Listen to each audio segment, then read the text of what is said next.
Praise the lord. దేవుని నామానికి మహిమ కలుగును గాక. వింటున్న మీ అందరికీ మన ప్రభువును ప్రియరక్షకుడైన యేసుక్రీస్తు వారి అతి పరిశుద్ధ నామంలో వందనాలు తెలియపరుస్తున్నాను. దేవునికి స్తోత్రాలు. ఈరోజు బైబిల్ గ్రంథం నుండి ఒక సందర్భాన్ని, ఒక వాక్యాన్ని ధ్యానిద్దాం. యెషయా గ్రంథం 5వ అధ్యాయం 1 నుండి 4 వచనాలు చూద్దాం.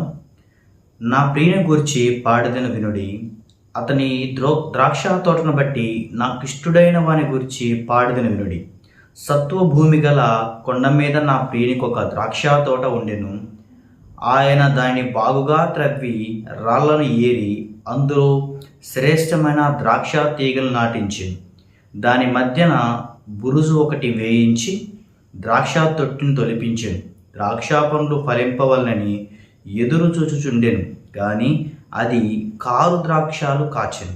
కావున యెరూషలేము నివాసులారా, యూదా వారలారా, నా ద్రాక్ష తోట విషయము నాకు న్యాయము తీర్చవలని మిమ్మల్ని